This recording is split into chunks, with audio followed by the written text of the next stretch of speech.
Hi, it's Laura at Aquamarine18 Tarot and Books. Thanks for stopping by my channel today. Welcome or welcome back. I am here a little bit late with the mid-year freakout tag where we talk about the reading that we've done for the first 6 months of the calendar year and some reading goals for the second half of the year. I got the prompts for this, which I will list and timestamp below, from my friend Mariana over at Mariana Moss Books. I'm not sure where this tag originated.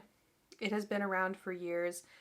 If you happen to know who originated it, please let me know because I will happily, reference the original video in the description box. I just don't know where that is. So, before I get to the questions, I thought I would share just some brief kind of statistics about my reading in the first half of the year. So for this tag, that's January to June. January to June 2024, I read a total of 63 books, and I've read a total of 16,541 pages, which calculates out to an average of 2,773.5 pages per month. I set a reading goal, and these kind of goals are not goals that I'm particularly invested in. It's just the online review websites I use ask for them. I set a goal of 100 books for the year, which is the number that I've been using for a number of years now. Sometimes I meet that goal and sometimes I don't. So I'm well on my way to 100 since I'm well over 50 halfway through the year. I set a page goal for this year of 30,000, and being over 16,000, I'm on track in that respect as well. So far this year, I have completed 2 readathons. I participated in Blackathon and in Asian Readathon. I set a goal this year of completing 3. The third one will be Historathon, which is a year-long and ongoing, and which I am on track for at this point. Maybe I'll find another readathon for the latter part of the year. I'm not sure, but I feel comfortable that I will meet my goal of completing 3. So, this has lots of questions that relate to bests and favorites, and if you watch my channel, you know that I'm terrible at picking these things, but I have done my best to pick one book per prompt. The first prompt is the best book that you've read so far, or in the first 6 months of the year. The second prompt is the best sequel you've read so far. So it turns out that the best work of fiction that I've read in the first half of 2024 does happen to be a sequel. So these 2 first questions also work as my favorite nonfiction so far and my favorite fiction. So for my favorite book of the year that I've read so far, I decided to pick a nonfiction work, and I chose Red Tarot by Christopher Marmolejo. The subtitle is A Decolonial Guide to Divinatory Literacy. This is a book that is published by North Atlantic Books, and I really liked this. I, of course, gave it 5 stars as a best book. I think that this is just a really fascinating examination of divination, drawing on some texts, particularly texts related to critical literacy, related to feminist thought, related to queer thought, related to anti-racist thought. That this is a kind of tarot book that I think is really needed, that I've never come across anything like this before. I, really appreciated this book. So just very briefly, reading from the back of the book, Red Tarot speaks to anyone othered for their identity or ways of being or thinking, LGBTQIA2S+, and BIPOC folks in particular, presenting the tarot as a radical epistemology that shifts the authority of knowing into the hands of the people themselves. Author Christopher Marmolejo frames literacy as key to liberation and explores an understanding of tarot as critical literacy. They show how the cards can be read to subvert the dynamics of white supremacist, capitalist, imperialist patriarchy, weaving historical context and spiritual practice into a comprehensive overview of tarot. So this is organized numerically. So you have all of the ones first, which means the ace, the magician, the wheel of fortune, all of the pages are put with the 1, and all of the aces individually, and then you go on to the 2, which of course includes the high priestess, justice, the hanged one, judgment, all of the 2s, and so on. This is really innovative, really, really brilliant. Highly recommend. Absolutely fabulous. The second prompt is the best sequel that you've read so far, and the best work of fiction that I've read in the first half of 2024 does happen to be a sequel. And this was a very easy choice, actually. That is He Who Drowned the World by Shelley Parker Chan. This is the sequel to She Who Became the Sun, which I also absolutely loved. This is historical fantasy. It is set in the 1300s in China, and it has, this series has just so much of what I want in a novel. It has multiple POVs, it has lots of kind of political maneuvering and, really interesting character development and relationship development. I think that this series deals with cisnormativity and queerphobia, and particularly the internalization of those things in really interesting ways. This is the kind of fiction that I want. I cannot say enough good things about this duology. I cannot wait to see what Shelley Parker Chan does next. They are an author who, no matter what they put out next, I will pick it up and read it because these books are fabulous. And, She Who Became the Sun, fabulous sequel, equally excellent in my mind. They do read quite differently. This one I found to be more heavy on the fantasy side. The first book I really experienced more as a historical fiction. I found the fantasy elements, insofar as there were any, were not very prominent. This reads much more, having more fantasy components than the first. I love them both. The next prompt is a new release you haven't read yet but want to. And there are lots. There are lots of new releases that I haven't read yet that I would like to. I keep a Notion spreadsheet where I track new releases and their release dates and their genres and length and whether I've read them or not. So I'm a big new release reader. I could have picked a lot of different things here. The one that I'll mention is Lost Ark Dreaming by Suyi Davies Okungboa.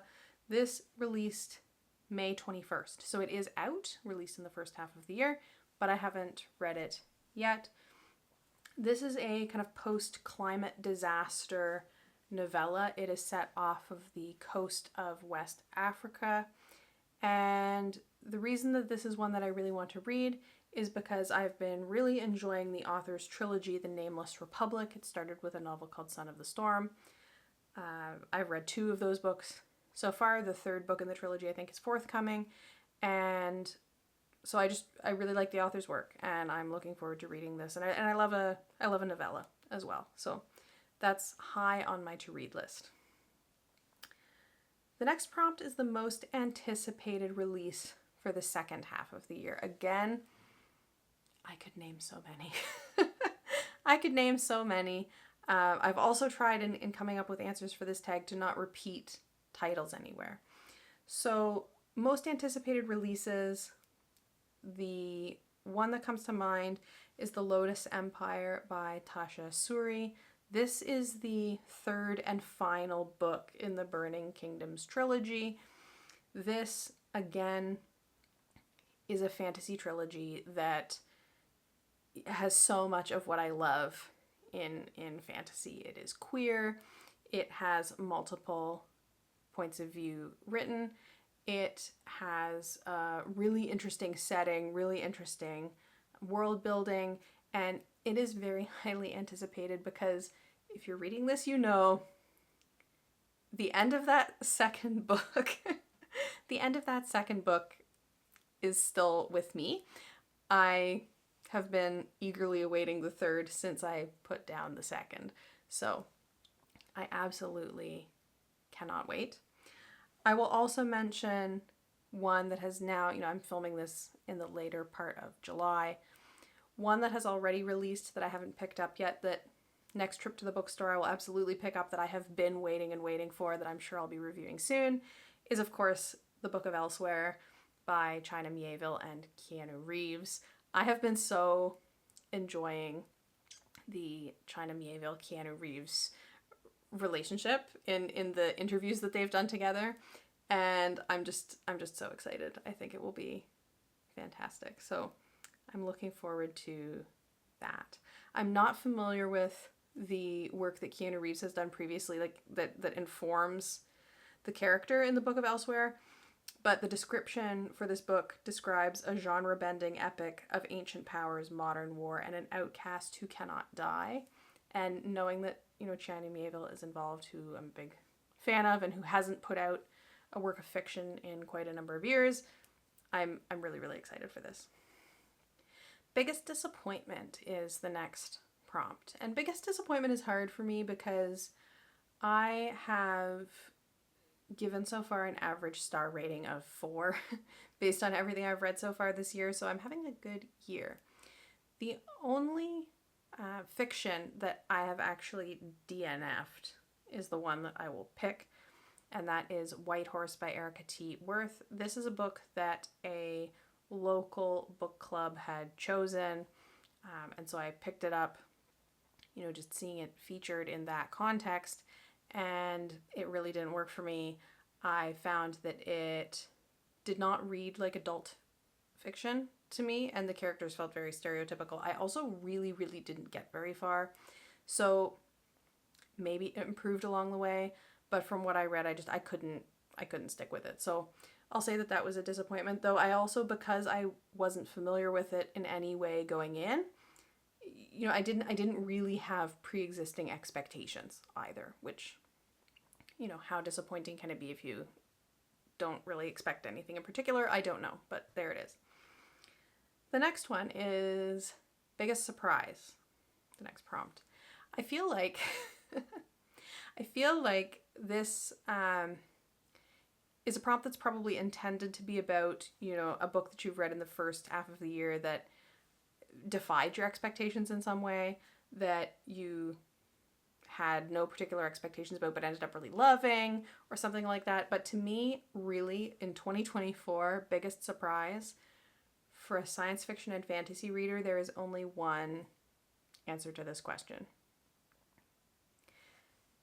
Jeff Vandermeer giving us a 4th book in the Southern Reach trilogy, no longer a trilogy, 10 years after the trilogy concluded, has to be the biggest surprise. I have an advanced copy of this, and I haven't touched it yet.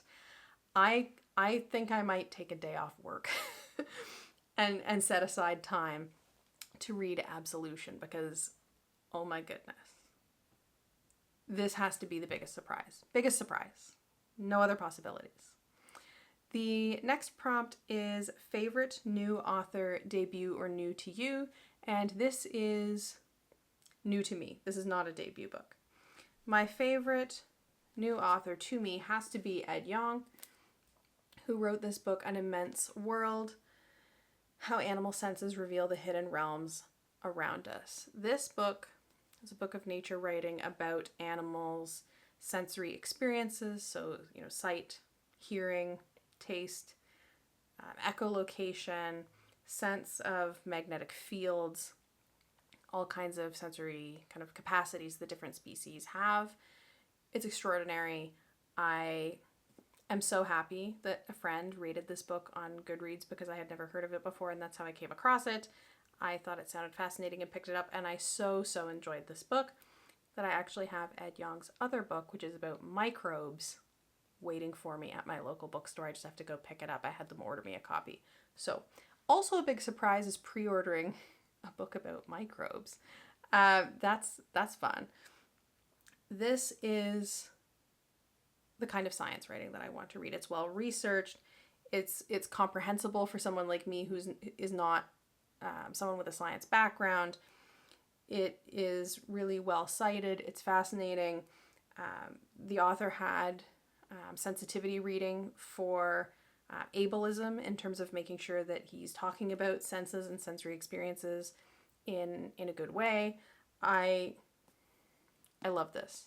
Absolutely new favorite author. I can't wait to read his other book, which is actually his earlier book. Very much looking forward to it. The next prompt is newest fictional crush. And I know that Mariana, my friend of Mariana Moss Books, loves this question. Newest fictional crush. I don't have a newest fictional crush from any of the books that I've read in the first half of 2024. I went through the list and I have read some bleak, heavy fiction the first half of this year. I do not have any crushes. Now, check in with me at the end of the year. Maybe I will have a new fictional crush. We're not sure. Now, coming out very soon is P. Jelly Clark's The Dead Cattail Assassins. And I know from the description of that book that the main character is an undead assassin named Evine the Eviscerator. And I know from experience that P. Jelly Clark writes really fantastic queer female protagonists. I'm not going to say that I have a fictional crush on Evine the Eviscerator. We haven't met yet. But I'm really curious to see what she is like. We'll say that. I'm intrigued. Name alone, I'm intrigued. Newest favorite character is the next one, and I'm going to flip my notes because I do have notes. And I ran out of space. Newest favorite character is also really hard. I love a lot of characters. I will say, in terms of character work and character development of any book that I've read in the first half of the year, if I could pick a favorite that way, I would pick Raven Stratagem by Yoon-Ha Lee, which is not a new release. It's the second book in the trilogy after Nine Fox Gambit. So I read that this year. And, this is another great sequel. I read a lot of great sequels this year. And I'm going to make August a month of sequels, so I have high hopes for even more. Yoon-Ha Lee does very interesting things with the main character in Raven Stratagem, and I cannot say too much because there are some twists there, if you haven't read this book, that I'm not going to give away here. But suffice to say, this is a series, and Nine Fox Gambit is like this as well. Raven Stratagem, again, in a different way. The points of view that these books are written from and written in are very interesting. And very clever, I think, and very, very well done. So favorite kind of character POV work in a novel that I've read so far this year, Raven Stratagem by Yoon-Ha Lee. Book that made you cry is the next prompt. I'm not a big crier when I read it, we'll say. But it happens. It's happened here and there. And one that definitely emotionally affected me when I read it this year. Another sequel. Lots of good sequels this year. Another very much awaited one that I was very excited to get when it came out is Moon of the Turning Leaves by Waubgeshig Rice. This is a sequel to Moon of the Crusted Snow, which is absolutely extraordinary work of fiction. And, to just give a brief from the back of the book, and again, this is a sequel. In the years since a mysterious cataclysm caused a permanent blackout that toppled infrastructure and thrust the world into anarchy, Evan Whitesky has led his community in remote northern Canada off the res and into the bush, where they've been rekindling their Anishinaabe traditions, isolated from the outside world. As new generations are born and others come of age in a world after everything, Evan's people are stronger than ever. But resources around their new settlement are drying up, and elders warn that they cannot stay indefinitely. And so the book focuses on a scouting party traveling south to explore possibilities for relocating this group. And there are some real tearjerker moments in here. I won't give anything away. I absolutely would recommend, if you have not read these books, to read Moon of the Crusted Snow first, and I would really recommend reading it in the winter if you can, and being prepared for a bit of a scare. It's excellent, and this is excellent as well. Book that made you happy is the next prompt. Lots of books have made me happy. Reading makes me happy. A book that made me very happy, I will say, is one that I learned about via my friend Katie Flowers, who read and gave it 5 stars. And that is The Monsters We Defy by Leslie Penelope. This is a book that is set in a kind of a Harlem Renaissance inspired historical setting, but it's in Washington, D.C. It's set in Washington, D.C. and not Harlem. But it is, the kind of milieu of characters is comprised in no small part of actual historical figures. It has fantastical elements and has a heist plot. This book just, I want this as television. I really would like somebody to make The Monsters We Defy into a television series. I think that it has all the makings of what I would love to watch. It has great characters and a kind of ensemble of characters that are interesting. It has historical components. The setting is well fleshed out. The plot is exciting. And that makes me happy to come across a book like that. And this was my first Leslie Penelope reading experience. I'm very much awaiting her next release. Made me very happy. Very happy. The Monsters We Defy. The next prompt is the most beautiful book you've bought or received this year. I will say, this is a prompt where I'm always a little bit limited insofar as I do read a lot of ebooks. So most of the hard copies that I've read this year are actually books that I didn't receive this year. They're books that I already had on my pile. I've been trying to work through my physical TBR pile somewhat before buying new ones with mixed success. But the most beautiful book I've bought or received has to be, without a doubt, the trilogy of graphic novels March by John Lewis. This is a box set. And these were recommended to me by Lachette of Scarlet Moon Creations. I was making my Blackathon, Black History Month Readathon TBR, and one of the prompts was a graphic novel or comic. And I'm not a big graphic novel or comic reader. I wasn't really sure what to pick. I put it out there and I got a number of different suggestions, several other of which I plan to, pursue. But the March set was the one that I chose for the purpose of that readathon. And so, in terms of it being a graphic novel, that has to be the most beautiful. And the artwork is really well done in these books.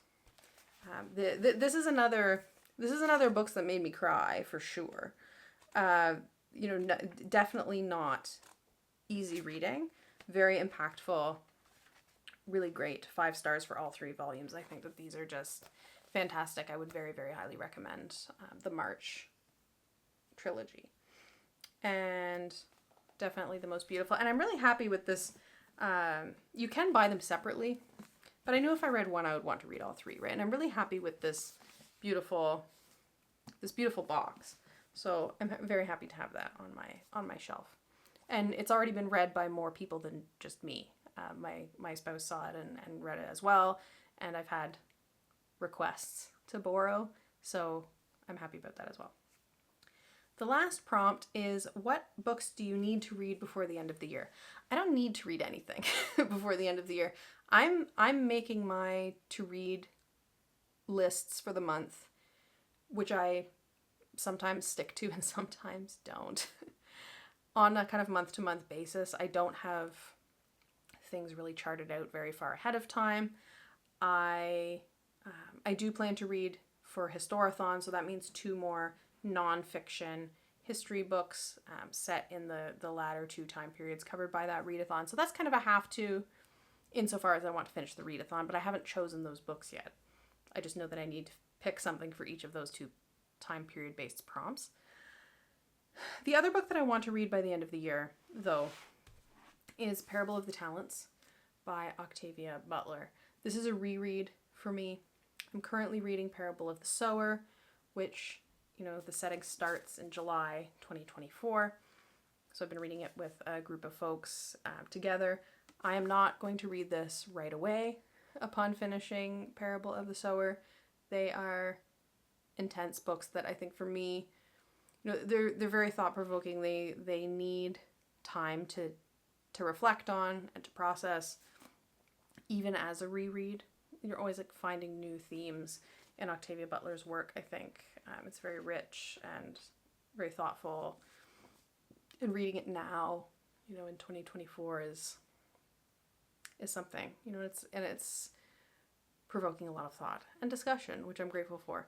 But this will be something that I read before the end of 2024 for sure, because I want to read it while the first book is still sufficiently fresh in my mind, though I am going to give myself some space in between. That is my mid-year freakout. I've been enjoying other folks' VRs and hearing about their reading for the first half of the month. If you want to tell me in the comments any books that you've read the first half of 2024 that have really stood out as the best, or anything that you are waiting to release in the latter half of 2024 or really excited and looking forward to, have on your pile, at the top of the pile, plan to read next, I would love to hear. Thank you so much for watching, and I will see you again soon.